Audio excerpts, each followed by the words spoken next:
Welcome back to Forsland's Fun Factory. Not with this guy.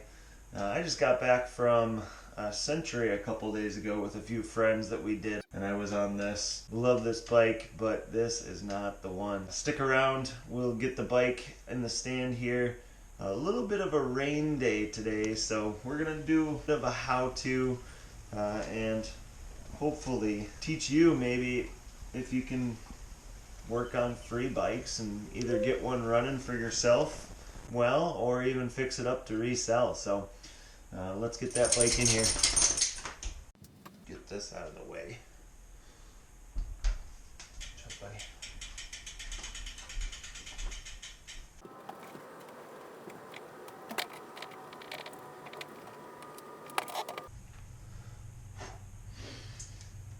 So what we have here is a Kent Glendale Mercedes. It's aluminum.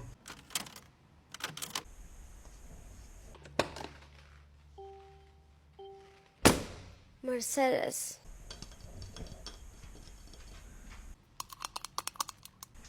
Kent. Mercedes. Glendale. Aluminum. Mercedes.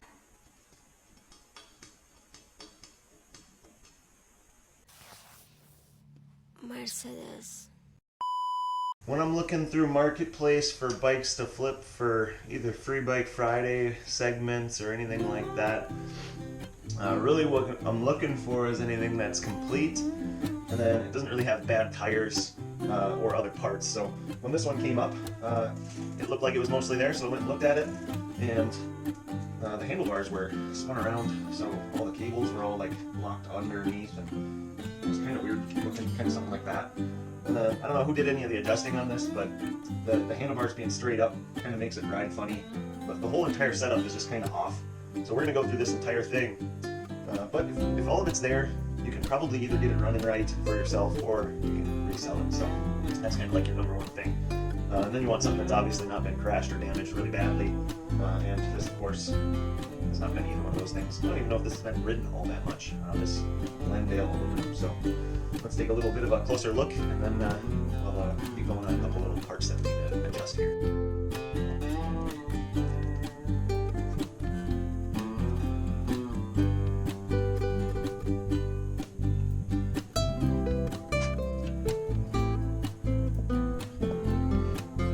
This must be the brand that makes it, or I've seen that before for like Walmart bikes. This is probably a Walmart bike. Granted, definitely not super nice, but it is all here. And kind of a cool looking colored aluminum frame. Must have had a chain guard at some point. It's now gone. So I guess it's not completely complete, but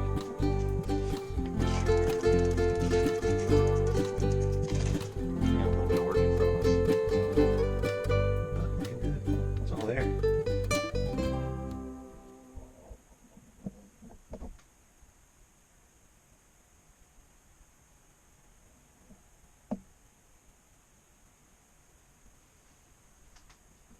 So number one kind of thing here when you're working on a bike, you can't really roll around without airing the tires. So I guess when you're fixing them up, can you do this? Can you put air in a tire? I hope so. If you drive around in a car, you should be able to put air in a tire. Granted, sometimes you're going to have a Presta valve instead of a Schrader valve, so that's a little finicky. Just need a little adapter. Got to remove the cap. What you want to make sure you're doing here is your valve doesn't want to be angled like this. You want to make sure your valve is kind of straight on. You don't want to create any hot spots in here with the valve. You remove your cap, and then you just put some air in after that. So air right in there after checking your valve and making sure it's all good. Now really the problem arises when you maybe blow a tube, but let's see if this one's going to be good for us.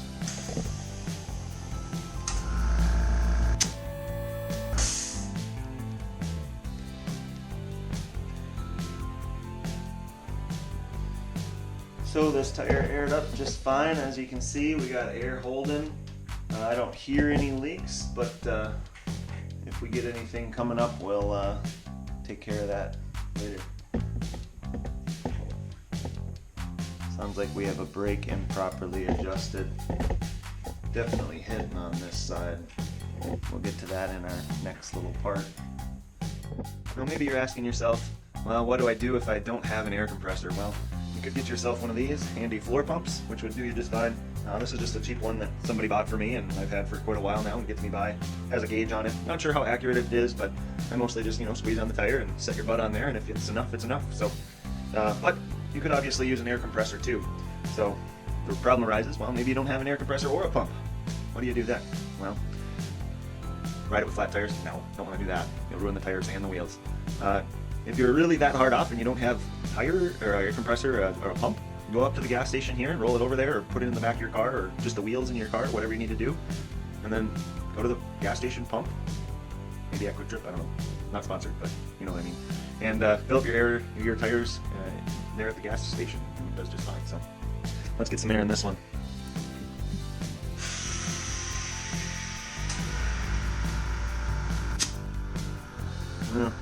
If you look, kind of the pump's actually really quiet, but this is not very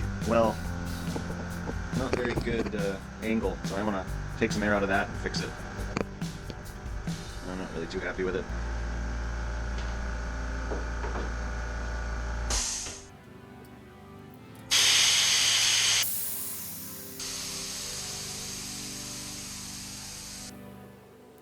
Sometimes it just takes a little bit of moving the tire and the valve itself around, and load her up with some air again.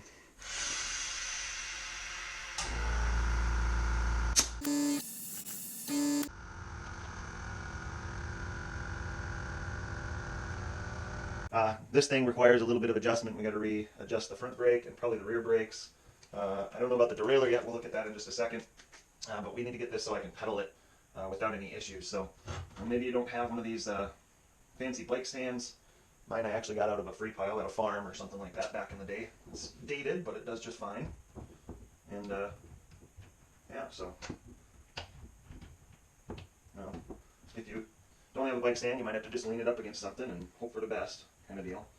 But bike stands help a lot. So that brings us into kind of part 2 here, where we're going to adjust the brakes front and rear and get those very nice. You see that earlier we found that our front brake was rubbing quite a bit, so let's take a look at that and then we'll move to the rear. Alright, so we have our front brake set up here, and again, this bike is not the nicest bike in the world. It's probably straight from Walmart, but sometimes they don't put enough lube behind the tabs, but we're going to see if we can adjust it and get by without that.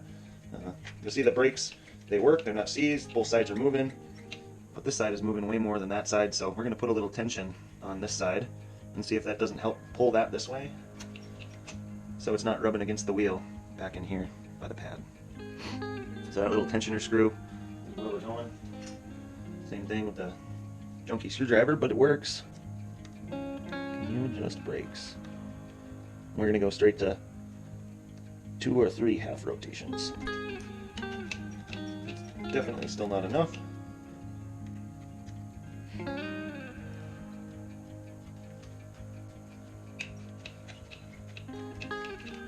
Getting better. Still rubbing. Now the other thing you can do is maybe this adjusting this side isn't enough. You can go out with this side and release tension off of this side so it pulls the whole system that way.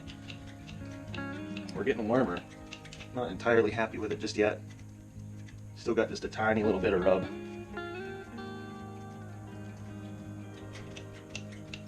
There we go, we're getting there.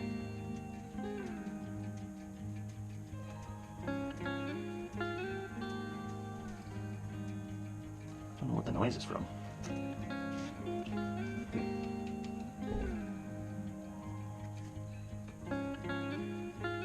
Wheel bearings are just a tiny little bit loose. Now we can pedal. And we're hearing a bunch of noise, so take a look.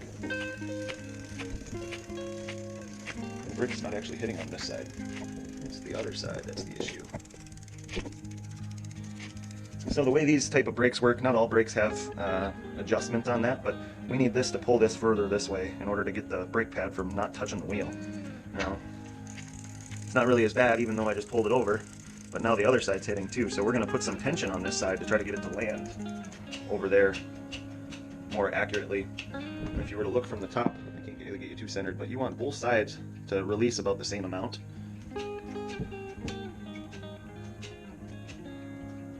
And this side looks to be moving a little bit more than this side, so let's put some tension on there. And just a crappy screwdriver, a turn or two, probably like a whole revolution. I just hit the stand with my hat there. We're getting a little bit better. This wheel looks to be out of true a little bit, but it's really not side to side play, it's up and down play. It's like out around almost, but let's try that.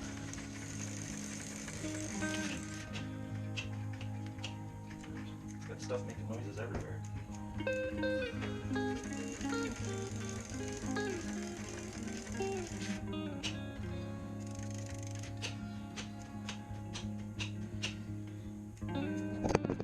Rear brake is taken care of. That's sometimes all it takes is a little bit of a screw adjustment, and you can get it fixed up. So part one, we covered our tires and tubes. So far they're both holding air, which is good.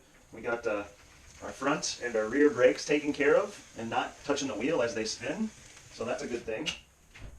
Now again, this thing was not really properly set up for anyone. I would never tell anybody to set one up like this, but maybe you're a person that needs higher handlebars, you would just keep on coming upwards with this. But this whole straight up stem thing, and then the bars are all wonky, so part three, can you adjust kind of things to make this suit your needs or someone else's? It's sometimes it's not as easy as moving a seat post, right? But seat posts are nice and easy. But you need some Allen wrenches. I'll have to find mine in a second here. And then we're going to loosen up the stem bolt to kind of put these bars back down where they should be a little bit. And we're going to adjust the handlebars, rotate them in the stem. And then the brake handles are not even adjusted properly. One is way high and one is low, so we're going to get to that. Right, so I went and got my trusty little Allen set. Does the job for things like this. And hopefully something you can attain fairly cheap. You go over to the Harbor Freight and you get something like this if you absolutely need it. But this stem needs to come down significantly, so let's work on that. So we're just going to loosen up. And my other side is actually turning too, so let's I'm not certain. Oh yeah, I have to, so we got the tensioner on this and then the tooth that kind of grabs into here. I don't know if you can see that, hopefully you can, right down in here. But we got to loosen up all of these things so it'll rotate and allow it to drop back down where we want it to be.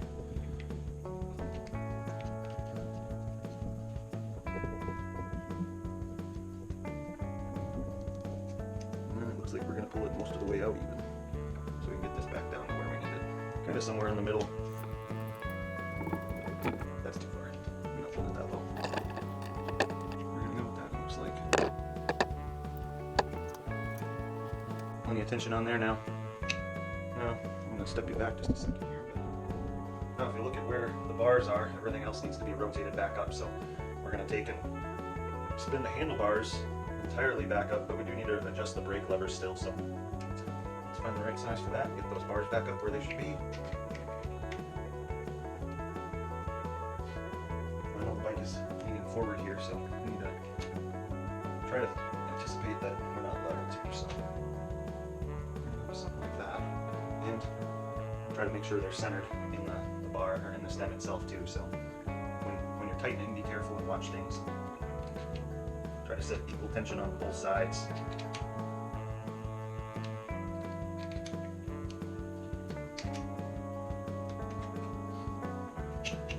Looking good there. And I'm going to drop it down and show you where we're at on a couple things too, so give me just a second. So this is of course more of a Cruiser S type bike, and you at least need to have the stem going exactly the same way the wheel is going, so we have to adjust that, get our wheel aligned proper with the bike, or handlebars aligned with the stem. So that one you'll just loosen up that main bolt in the center, and hopefully I'm getting you a good shot here where we're going to be balancing and trying to get things lined up. But that looks much better. Now I'm eyeballing over the top, but maybe you can kind of see it too. A little bit off, maybe. That's too far. It takes a little adjustment. Takes some time. Nobody likes to ride a bike that doesn't go exactly where you want it to, so hopefully we got it quite a bit nicer. Now this lever is actually not too terrible. Kind of lines up right where somebody would need it, I would think. And this one's way deep, so we're going to actually give some rotation on that too, if I can see it. And eyeball them so they're fairly close. Just not too far. Almost sounds like it needs some lube on those pins on the backside, but we're going to go with it. For now, that brake lever rotation is pretty good. Give it a little snug, probably 5 Newton meters or something like that, but front one feels pretty good. Back one's a little tight. Maybe we might need to add some lubrication. But that handlebar location feels okay. Might need to snug up the stem bolt some more. There's a little bit of wobble if you look in it. Don't really like that. But these stems, since they have that adjustment, it'll never be perfect. So we'll throw a little bit more torque on that. That side's not going to go.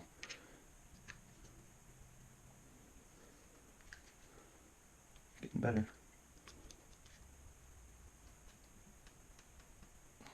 That's probably way more than it calls for, but I don't like when they're loose, so looking good, making some progress.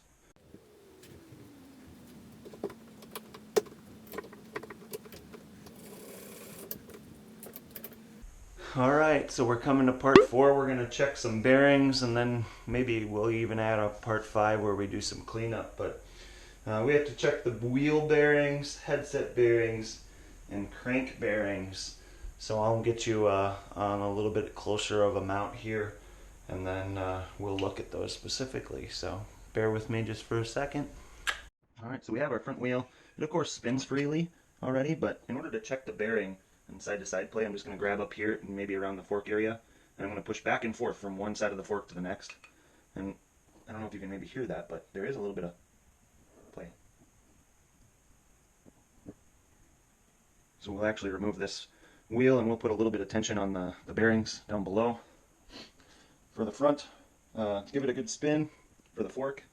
Now this is not a CLD unit, that's actually the bearings right inside of that crack there between the tensioner nut and the other. So, but for that you can just kind of grab, you want to grab with 2 hands, and this feels actually really good. Maybe it could use some more lube, but it feels like it spins freely. We're going to leave that, and it doesn't have any play in it, so it's looking good. Moving back here to the crank, of course you don't want any extra noise, but I like to grab one of the pedals or the crank arm, and we're just going to push in and out on that. And what we're going to feel is it actually spins very nicely. It is not super clean, but that's okay because it works just fine, just as it should. So our crank bearings are good. Just a real quick glance at our pedal bearings. Again, I don't think this was ridden all that much. Sticker's barely worn off the pedal. Same thing over here. But if you listen, that one's a little chunky. So we might end up removing the end cap and putting a little extra lube in this side here. We'll get to that when we get to that. And that brings us to the back wheel. And kind of the same story here. You're just going to grab kind of near the frame somewhere, and you're going to push in and out. And what you'll see is this is enough play where you can actually almost get to hitting brake pads. Now, could you ride this? Could you ride it the way it is? Certainly. But all it takes is a little bit of adjustment where it gets a little bit more loose, and then it kind of can ruin things. So we're going to take the time to adjust these real quickly. The wheels hopefully will be pretty easy. Crank doesn't need anything but a cleanup. Headset bearings don't need anything. So it's really just the wheels and maybe a little bit of attention on that pedal that we need to take. So let's do it. Super expensive crescent wrench to get this wheel off. That's a lie. This is just an old one that I had laying around. I unhooked the brake. So you just pull that little noodle out from back behind that. And then these have, since this is a cheaper fork, it has this little washer that kind of clips into the fork. So you got to back this up far enough where that washer can kind of pop all the way out the fork. And of course the same thing on this side. And that is very tight. Of course you don't want your wheel to fall off. But there your wheel is out. So the proper way to do this would be to loosen up one side, tighten up the one nut there. But we're going to see if we can't just put a little tension on the whole system and get by with that. But of course, I need to find another Allen wrench or 14 or 15. We have a little bit of side-to-side play there. You want to back off one of these inner of the fork nuts. It's kind of like the tensioner. And then tighten up that back cone inwards to get more pressure on the bearings. But we're going to see if we can't get by with just tightening the whole system. So let's give that a go. And see, the tension on that was not great anyways. No, that's a little snug. Does it rotate still? Yeah. Can you feel the bearings? No. But let's back off just a little.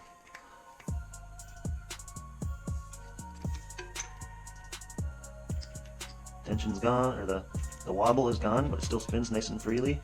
That's a win. Let's put it back on. Make sure to get your washer back in the little tab there. And on the opposite side.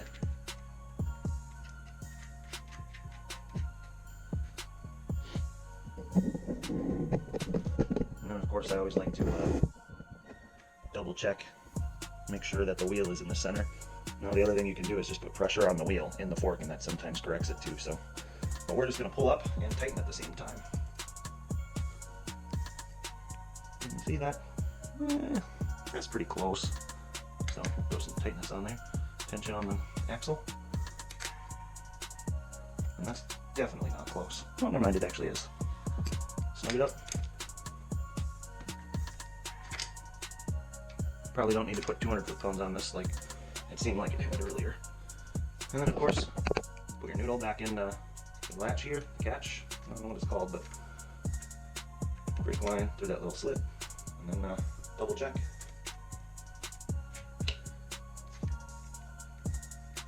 Still spins nicely, still stops well. Onto the back.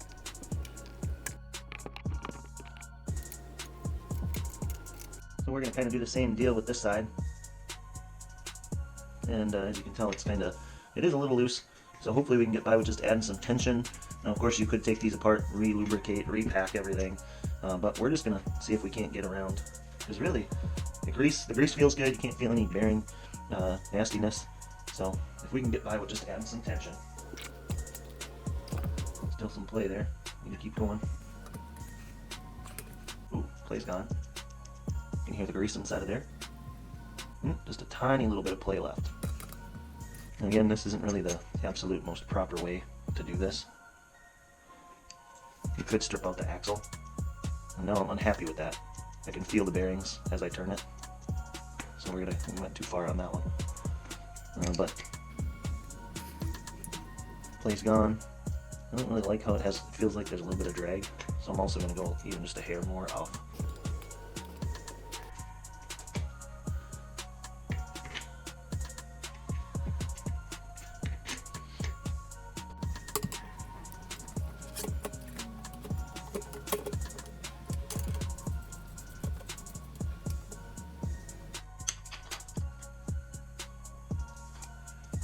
So I did put the brake noodle back in and then gave it a quick pedal. Definitely sounds like it's spinning pretty good. The brake pads are working, although this one is sitting below the wheel now. So we're going to adjust that. Kind of sits where it's off of the riding surface for the brake. So let's adjust that here too.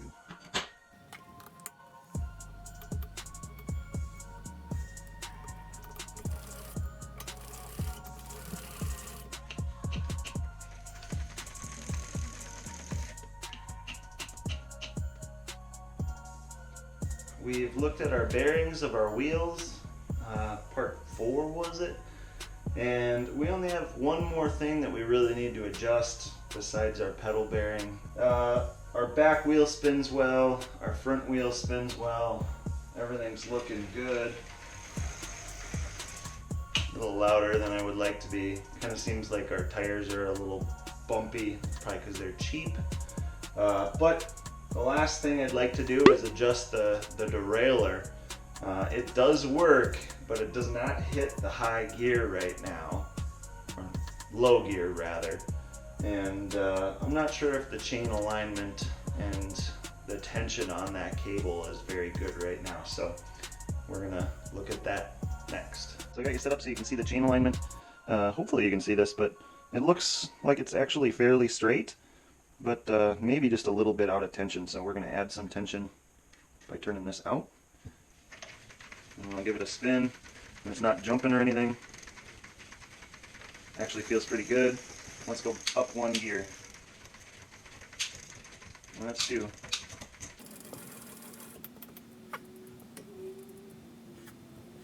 So we're struggling because the wheel might be just a little bit different than it was prior, so I'm going to fix that and we'll come back. So a couple things here, we're messing with this derailleur. You number one, don't want to mess with anything until you know the wheel is very straight in the dropouts with this kind of type. So I took some time to do that. And then the other thing is if you look down here, all of our noise is coming from our so-called torque disc or spoke protector, whatever you want to call it. So now that we have our wheel very trued up in this, we can give it a little bit better of an idea of where we're at here for chain tension. And we're hopping up 1 a click. This is looking good. And there's where it's starting to get a little, maybe too tensioned. So we're going to drop a little out. And it's not, see now the chain is actually over the rear teeth, and it's between the torque disc and the cassette. So that's definitely not something that we want to have happen. So we do have to lock out. There's a little adjustment screw that'll keep it from going that far over. So let's find that and mess around with it. All right, so right here we have an H and we have an L. That's going to be the low side. It needs tension on that. So let's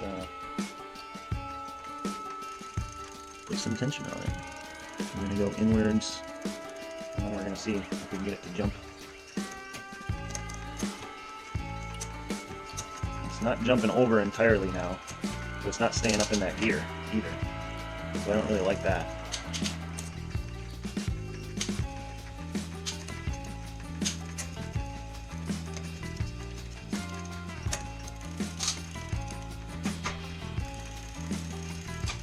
We're going to actually loosen up the cable entirely and see if we can adjust, because it's not actually getting into the low gear, so we have some adjusting to do.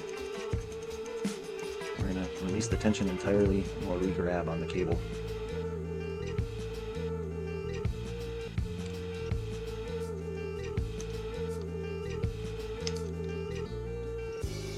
Alright, I pulled a little bit through, re-tensioning the cable. Putting some torque on the cable stop, kind of, so to speak. And, there we go. 2, 3, 4, 5, 6. And we actually have 7 gear now.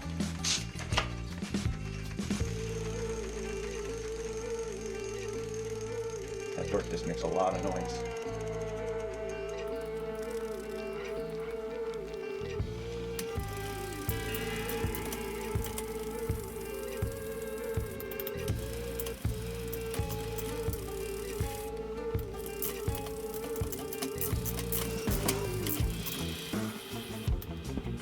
Now working.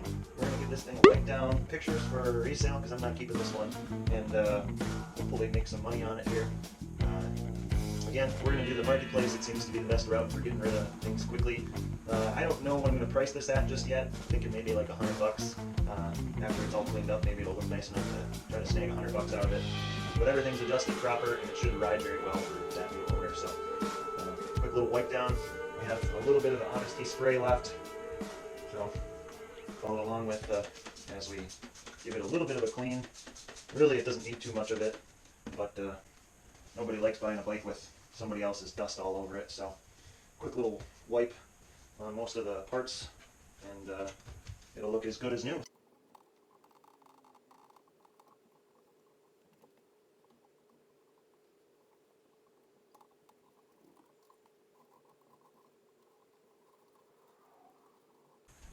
They must have had like a hairy dog or something, because there's hair all over it. Just hair everywhere. Gross. Alright, so this thing's all cleaned up. I might clean just a little bit more, but we're going to do that off camera. It's definitely in good enough shape where we should be able to pull a profit off of it. So let's bring it outside, maybe take it for a quick spin, and then get some pictures for resale in our last little bit here. Part, what, 6, 7, 5? I don't know, something like that. So let's go. So naturally, as soon as you start to go push it out the door, we get some of this.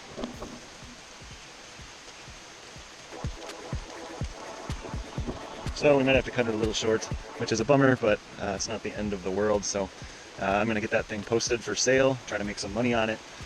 If you can fix up bikes for yourself or fix up free bikes that are mostly complete, you can make a little bit of money on them, especially ones that are mostly complete and in good order. The ones that you're bringing home that are missing this, that, and the other thing, you got to throw some money at them in order to get some money back out. So as always, like, share, subscribe, comment, all of those things. I'd really appreciate it if you could. In our next video, you'll see that I put together, we picked up a kind of a big amount, a large amount of things that kind of fun to discuss. So that's coming up real soon. See you on the next one. Like, share, subscribe, comment, follow, and don't forget to get out there and do your riding. See you. Bye.